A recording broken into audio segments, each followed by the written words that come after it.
You said this time would be different. You swore to yourself you had changed. You promised you'd follow the plan. But now the chart is red, your palms are sweating, and deep down, you know how this ends. Not because it's happening for the first time, but because it's happened before, again and again and again. Same emotion, same spiral, different day. And yet somehow it still surprises you. You look at your screen like it betrayed you. But the betrayal came from somewhere deeper. It came from the lie you keep telling yourself. I'm in control. And the market, it just reflects that lie, amplified, pixel by pixel, dollar by dollar, until the truth is too loud to ignore. Welcome to Trading Psychology Stick. Before we dive deeper, quick reminder. This isn't financial advice. I'm sharing psychological patterns I've observed in myself and thousands of traders. Your results will vary, but your emotions, they're probably more predictable than you think. Maybe no one told you this, but trading isn't about charts. It's not about setups. It's not about finding the perfect indicator. If it was, you wouldn't be here. You wouldn't be searching for yet another answer to a question you've already asked 10 times.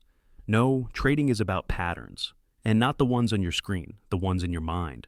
Because there's a loop most traders never see. A cycle of hope, greed, doubt, overconfidence, revenge, and shame. And even if you know all the textbook psychology, you'll still fall for it if you haven't broken the pattern within yourself. This video is not about teaching you new tactics. It's about showing you the loop that's been running your account from behind the curtain. You'll hear stories you've lived, even if you haven't admitted them yet. You'll see moments you swore were one-time mistakes, but weren't. And if you're brave enough to stay, you might finally understand why you lose, even when you do everything right. By the end of this journey, you won't just see the loop, you'll know how to step out of it. Because awareness is the first break, and you've already started. Section 1, the false win. Your biggest loss didn't begin with fear, it began with confidence. A dangerous kind of confidence, the kind born not from wisdom, but from winning too soon. Most traders don't blow up after losing. They blow up after a streak of victories that convince them they've finally cracked the code. It feels innocent enough at first. You enter a trade, maybe with half a plan, maybe none. The market moves in your favor. You make money. A little dopamine kicks in. You feel sharp. You feel like you've seen something others haven't. One win turns into 3, then 5, and your brain quietly whispers, "You're good at this." But it wasn't skill. It was luck. It was random variance. And it taught you nothing. Worse, it taught you the wrong thing. That feeling you had, it wasn't mastery, it was miscalibration. Imagine giving a toddler a gun, and the first time he pulls the trigger, a balloon pops and everyone claps. That's how most new traders are rewarded, not by doing something right, but by surviving something wrong. And so, they continue with bigger size, looser stops, more trades, and then it happens. The market flips, volatility expands. You get shaken out, chopped up, run over. And the worst part, you can't understand why, because you thought you knew what you were doing. There's a moment every trader faces when their first real loss comes. It's not just financial, it's existential. You don't just question your trade, you question yourself. Was I just lucky? Did I ever know what I was doing? Why can't I repeat what worked before? That moment is critical, because it determines whether you'll learn or loop, and most choose the loop. They chase the win again, hoping to recreate that original high. They double down, convinced they just need to get back in rhythm. But rhythm isn't real when you're dancing to the beat of delusion. Here's the hard truth. Early wins aren't signs of talent. They're often emotional traps. The traders who last are the ones who lose early and learn fast. The ones who win big at the start are like lottery winners. They blow up later, but with more drama. So, if your journey started with a bang, ask yourself, what did I learn from it? Did I build process, or did I build ego? Did I install structure, or just inflate self-belief? Because a win that doesn't teach you how to lose is the most dangerous trade of all. But the market isn't done with you yet, because once the high fades and the losses mount, a new feeling creeps in. It's quieter than greed, but louder than logic. It's not strategy, it's panic, and it whispers, "You're missing out." Section 2, the FOMO trigger. It starts as a flicker. You check the chart, not because you plan to, but because something might be happening. You don't want to miss it. One candle closes bullish. You weren't ready, but your mind leaps to what could have been. If I had just entered, and that's when it grabs you. Not the market, the loop, the one that whispers, "Hurry." you're already behind. FOMO isn't just fear of missing a trade, it's fear of missing your chance at redemption. You've had losses lately, or you sat out during a rally. You feel behind like trading is a race, and you're stuck at the starting line, and every green candle feels like someone else crossing a finish line you haven't reached yet. Think about it. When was the last time you entered a trade purely from your plan versus entering because you couldn't stand watching anymore? If you're honest, it might surprise you. Drop a comment below with just 2 words, plan or FOMO. No judgment, just data. Sometimes seeing how many others struggle with the same demon helps break its power. You start scanning everything, lower time frames, other pairs, you widen your stop, you shrink your reasoning, and you convince yourself it's a setup, when it's really just a reflex. Because underneath the chart, what you're chasing isn't profit, it's relief. You want the pain of regret to stop, and the fastest way your brain knows how, enter the market, any market, right now. But here's the kicker. The trade you're entering was never yours. It belonged to the version of you that was prepared, the one who had a plan, the one who wasn't reacting. And once you enter from FOMO, you've already lost, even if it's green, because you just reinforced a terrible lesson. That desperation is a valid trigger. This is how the loop deepens. One impulsive trade turns into 2, and then the worst scenario hits. One of them wins. And now you're addicted, not to process, but to chance. You begin to blur the line between intuition and impulse, between discipline and desperation. Let me tell you about Marcus. He was a disciplined trader until one day he missed a move on gold. It pumped $40 in under 10 minutes. He had marked the zone. He had set alerts, but he didn't act. And watching that candle rip without him broke something inside. He chased the next move, then another, lost $8,000 in a single day. When I asked him why he kept clicking, his answer was simple: because it felt like my move, and I missed it. But the market doesn't owe you anything. No candle belongs to you, and no move is ever yours unless it matches your rules, your rhythm, your readiness. The second you believe otherwise, you stop trading your edge and start chasing ghosts. So, pause. Breathe. Ask yourself, what exactly are you afraid of missing? The profit? Or the feeling of being right again? Because FOMO isn't just a trading error. It's a story about identity.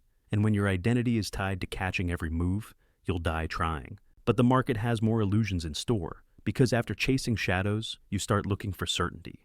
And that craving, it opens the door to the next loop. Section 3. The control illusion. You think you're the one in charge. You click the button, you enter the trade, you set the stop, draw the zone, manage the size. You're the one in the pilot seat, or so you believe. But deep down, there's a quiet truth you try not to face. The cockpit isn't even connected. You think you're flying the plane, but the buttons are decorative. You're not trading from control, you're trading from reaction. The illusion is comforting. It's how we cope, because admitting we have no real power over what happens next, that's terrifying. So instead, we build rituals, custom layouts, colored zones. We tweak indicators as if another tool will finally grant us certainty. But all these things, these systems and charts and rules, they don't give you control. They just give you the illusion of it. Until one day, the illusion cracks. It might be a breakout that fakes you out, a setup that meets every rule but fails anyway, a loss that feels unjust. And then you say it, maybe out loud, maybe just in your head. This wasn't supposed to happen. That sentence reveals everything, because behind it is a belief that the market should behave in ways that make you feel safe, and when it doesn't, your need for control kicks in stronger than ever.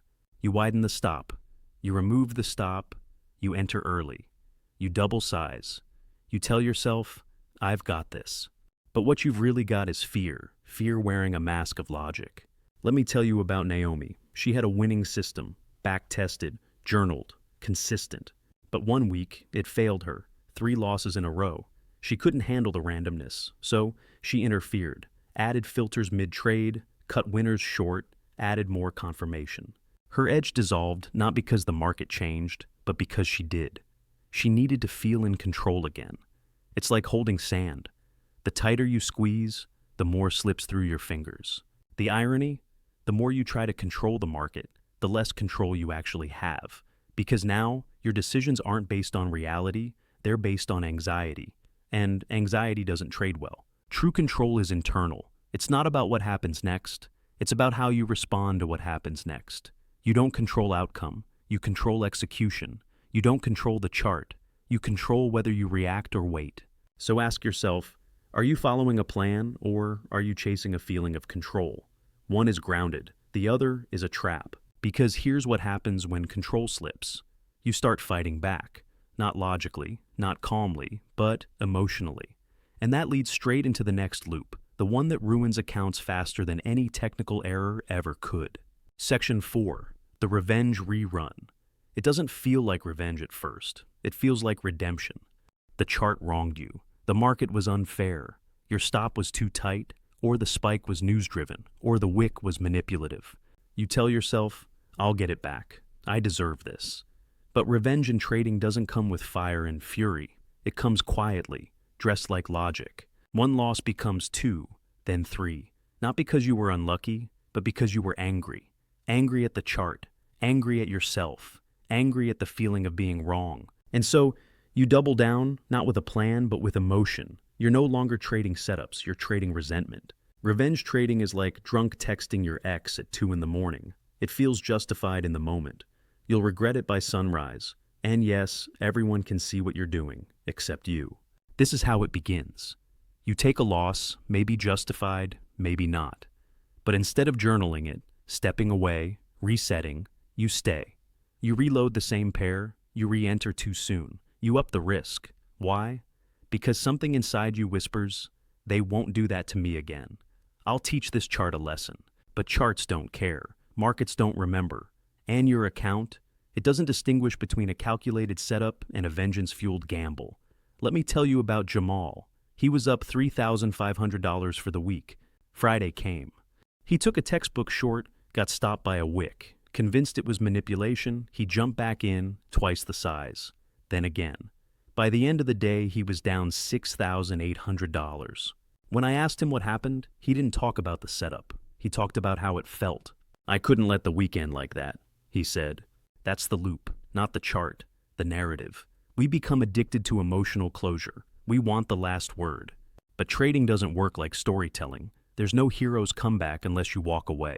Because when you trade from vengeance, the only thing you're really punishing is your future self.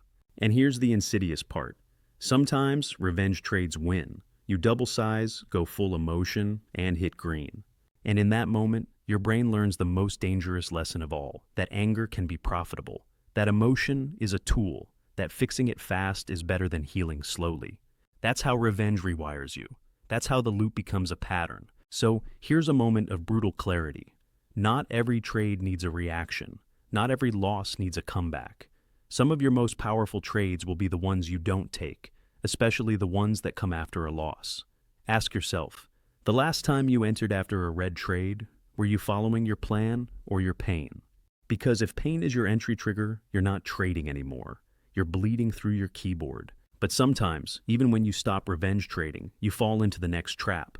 The belief that the problem is the strategy, that maybe, just maybe, you've been using the wrong map this whole time. Let's pause here for a moment. Take a breath. If you've recognized yourself in any of these loops so far, you're not broken. You're human. These patterns exist because our brains evolved for survival, not for staring at charts. The fact that you're still here, still listening, means you're ready to break free. Ready? Let's continue. Section 5, the strategy switcher. You tell yourself it's logical. That strategy wasn't for me. This one's more advanced. I've evolved. And just like that, you leave another system behind, convinced the next one will finally deliver what the last one didn't. But you're not upgrading. You're looping. The strategy switcher doesn't jump because they learn too fast. They jump because they refuse to sit with discomfort. One losing streak and suddenly the method is broken. One red month, and now it's time to pivot. But what's really happening isn't failure, it's resistance to mastery. Because mastery is boring. It requires repetition. It requires enduring the valleys without chasing new peaks. You start with price action, then add RSI, then move to smart money concepts, then ICT, then Wyckoff. Then back to support and resistance because you want to keep it simple. But the truth is, none of them ever had a chance to work, because you never gave them the consistency they required. It's like switching languages every week and wondering why you never become fluent. Mastery demands monotony, but monotony is painful when you crave novelty to distract from your lack of results. Take Liam. He switched strategies every 2 weeks for 6 months, always during a drawdown. "I just don't think this setup fits the current market," he'd say. But what really didn't fit was his patience. Every red trade wasn't a learning opportunity, it was a threat to his identity as someone who's figured it out. And so, the loop continued. New YouTube course, new Discord group, new entry rule, but same outcomes. Because here's the hard truth. Strategy hopping isn't about finding an edge. It's about avoiding responsibility. When you always blame the system, you never have to look in the mirror. Quick question for the committed viewers still here. How many strategies have you tried in the last year? Not judging, just curious. Comment below with a number. Sometimes seeing that number in writing is the wake-up call we need. And seeing others' numbers, that's community therapy. And the market? It doesn't care what name you give your entry model. It only cares if you can execute it the same way every day through the rain and the sun. So ask yourself, is your edge a method or a mood? Can you describe it without sounding like a commercial? If you can't write your system down on a napkin and explain why it works, you don't have one. You have noise.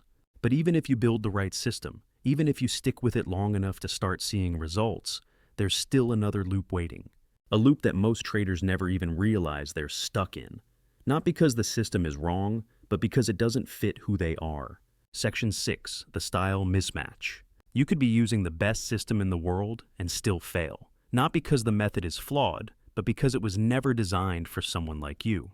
This is the loop of the style mismatch. It's not just about what you trade. It's about how you experience time, stress, silence, and chaos. And when your trading style contradicts your psychological wiring, it creates an invisible war inside you. You might be a deep thinker who needs time and space, but you force yourself to scalp 1-minute charts because that's what's trending in every Discord group. You might be a fast mover, quick to decide, but you force yourself into swing trades, holding positions overnight, pretending you're patient. You're not failing because you're undisciplined. You're failing because you're misaligned. Imagine this. You're a sprinter, but you signed up for a marathon. You start strong, but your body isn't built for distance. And every mile further you go, it feels less like progress and more like self-punishment. That's what trading out of alignment feels like. It's not just hard, it's unsustainable. Take Jess. She followed a mentor who traded daily breakouts. He'd wait for hours, sometimes days, for the perfect setup.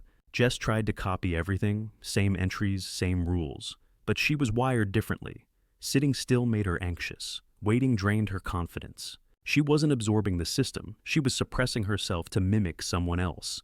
And eventually, the pressure cracked. Not because the system failed, but because her nervous system couldn't handle it. Trading isn't just technical, it's biological. Your nervous system, your attention span, your emotional recovery time, these matter.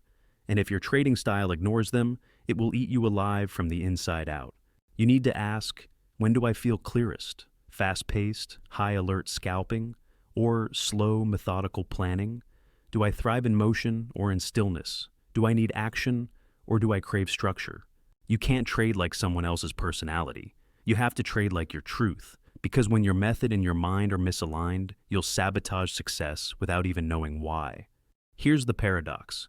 Most traders are told to master their emotions, but you can't master what was never designed for you. First, you must understand your nature. Then, build around it. Don't copy the system. Copy the self-understanding behind it. Because when trading feels like wearing someone else's shoes, you'll trip, even on the smoothest path. But even if you find a style that fits you, even if it feels right, there's still one risk that can blow everything up. It's silent, subtle, and most traders don't even realize they've crossed the line until it's too late. Section 7. The risk you never respected. You didn't lose because the setup failed. You didn't lose because the news spiked. You lost because you bet too much on being right. That's the silent killer. Not your analysis, not your emotions, but your risk, or more precisely, the way you ignored it. Here's the irony. Risk is the only thing in trading you actually control. Not the candles, not the news, not the outcome, just the size of your position, the distance of your stop, the amount you're willing to lose. And yet, most traders treat risk like an afterthought, something to adjust, flex, override when emotions get loud. You risk 1% when you're calm, 2% when you're hopeful, 5% when you're angry, and 10% when you're desperate. At that point, you're not managing capital, you're gambling with your identity. It happens quietly. You feel behind. You want to catch up. You take one high conviction trade, just one, bigger size, tighter stop. You hit enter, and for a moment, it feels like power. But it's not power. It's self-deception dressed as urgency. Let me tell you about Matteo. He built his $10,000 account slowly, carefully, until one day, after a month of chop, he went all in. The setup looked clean, a textbook breakout. It failed instantly. His loss, $4,700 in one candle. When I asked him why he went full size, he said, "I wanted to feel like I was progressing again." That's the thing. Most oversized trades don't come from greed. They come from stagnation, from the fear of staying small. But risk is not the enemy of growth. It's the requirement for sustainability.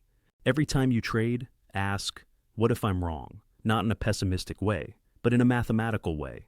Because professional traders don't think in wins and losses. They think in risk units. They know that even the best setup can fail, that your edge plays out over 100 trades, not 3. Think of it like this. The market doesn't punish mistakes. It punishes size mistakes. A 1R loss is data.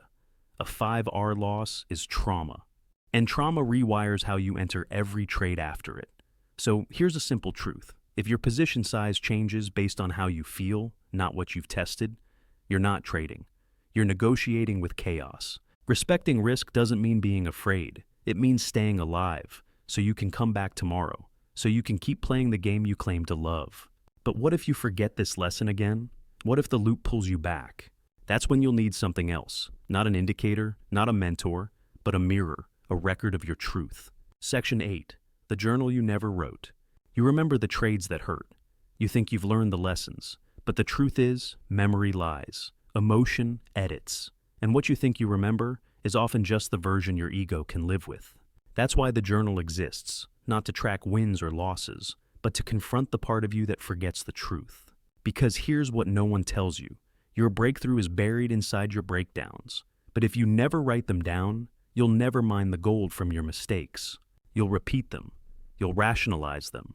You'll turn them into stories that comfort your failure instead of correcting it. A journal isn't for stats. It's for self-awareness. It's the only place where your loop becomes visible, where the pattern has nowhere to hide. It's where you stop being the character in the story and start becoming the author. Let me show you how this plays out. A trader named Elena was stuck, years into trading, still inconsistent. She knew price action, had a system, but couldn't string 2 good weeks together. Then she started writing. Not fancy spreadsheets, just a simple prompt. What was I feeling before this trade? What was I hoping for? What did I fear? After 30 days, the pattern emerged. She overtraded every time she skipped her morning routine, and every time she forced a trade after a loss, she ended red. Not because her system was broken, but because she didn't know herself. The journal exposed it, quietly, relentlessly. You might think journaling is a waste. I already know what I did wrong, but knowing in your head isn't the same as externalizing it. When it's on paper, it becomes real, reviewable, rewritable. And here's the magic part. When you start journaling with radical honesty, your brain starts catching loops before they complete. You begin to pause, to notice, to ask, have I felt this before? And in that pause, you reclaim power. Because writing is slowing down. And slowing down is the enemy of reactivity. If you're not journaling, you're not evolving. You're just surviving.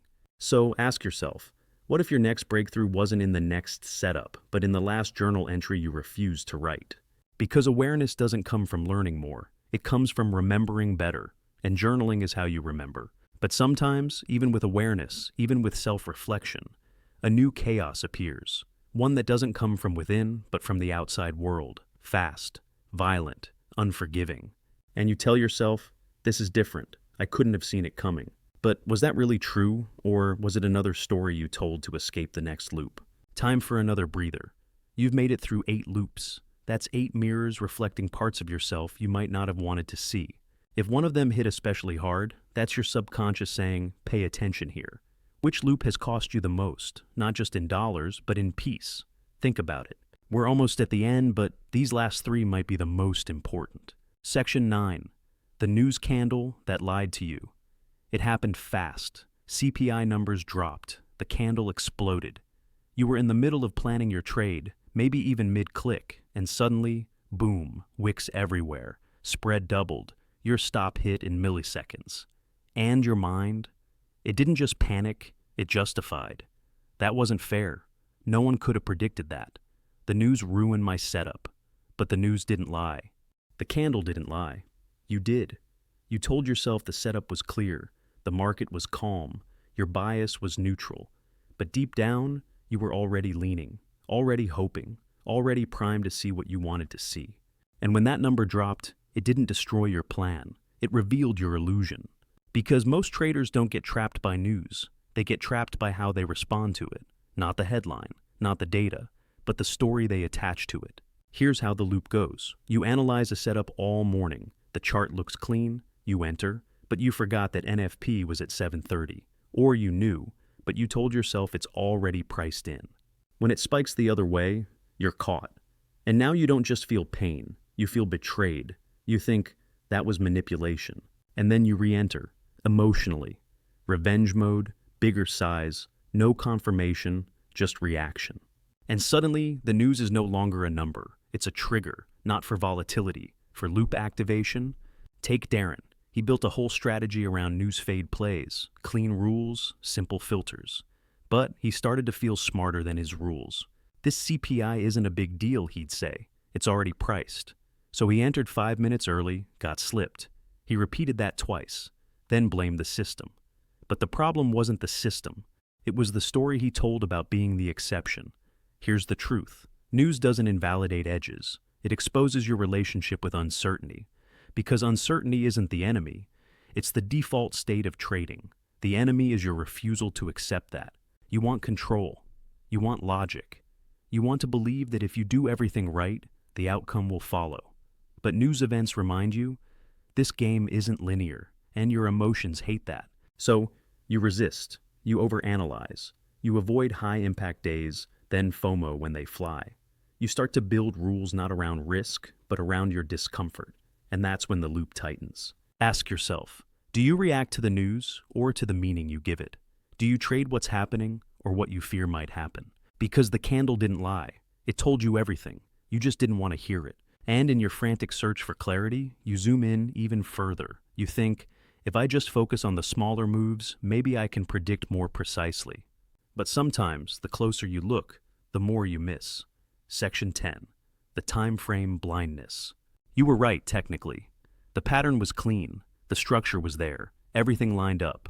But it failed. Again. And now, you're confused.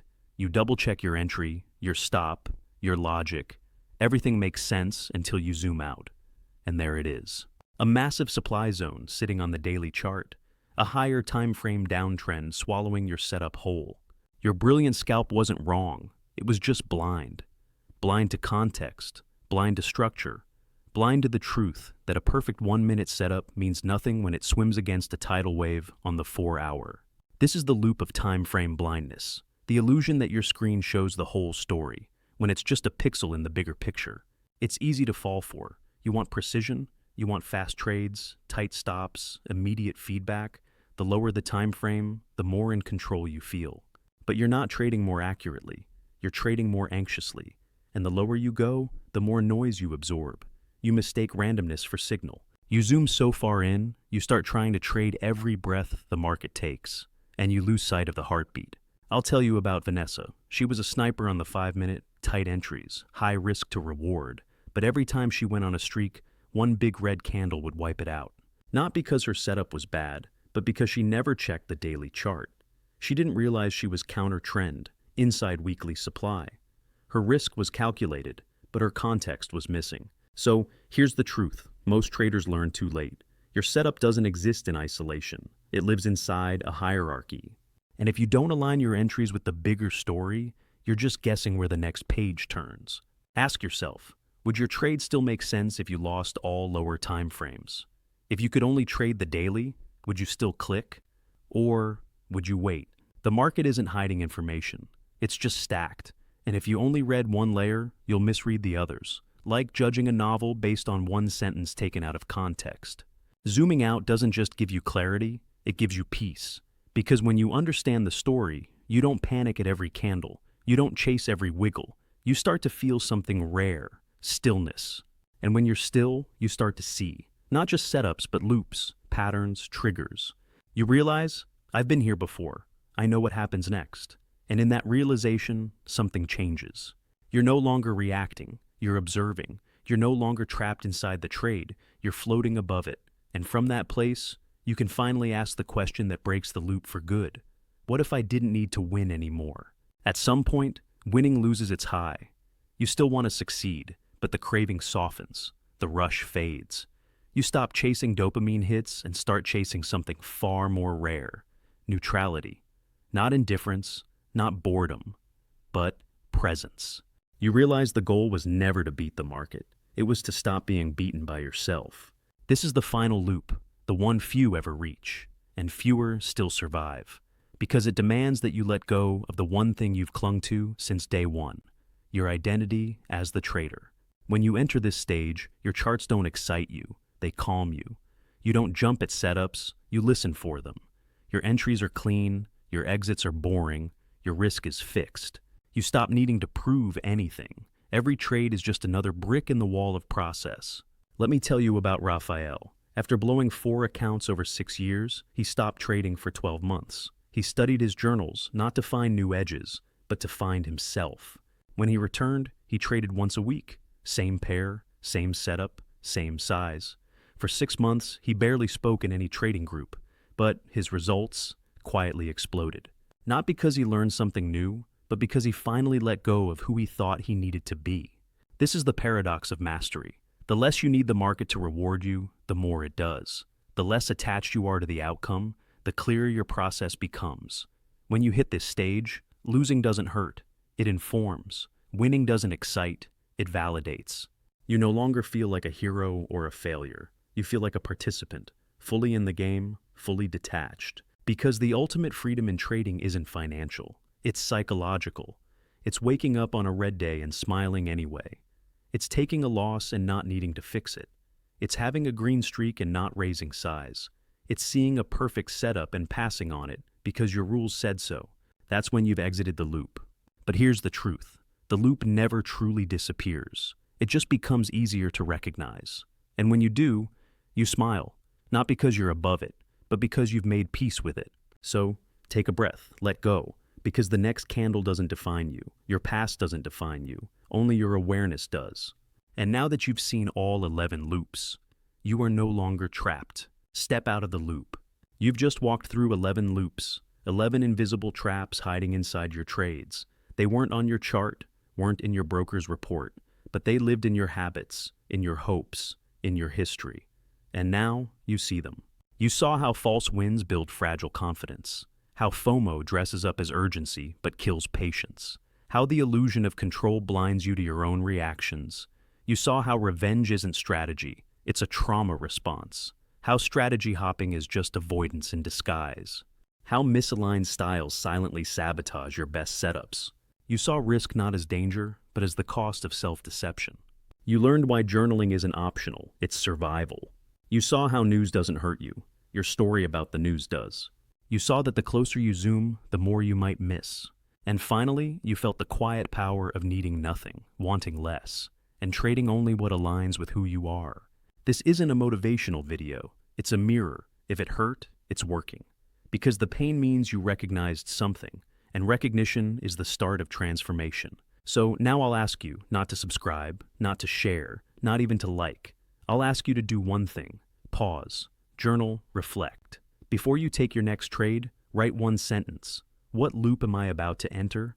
And am I willing to step out of it? Then, in the comments, if you're brave, tell me which loop trapped you the longest. You might help someone else spot theirs. You might even find you're not alone. Because this isn't just about charts. It's about self-awareness. This isn't just about trading. It's about freedom. And freedom begins the moment you stop chasing profit and start protecting your peace. Remember, the market doesn't test your edge. It tests your self-awareness. And now, you're ready.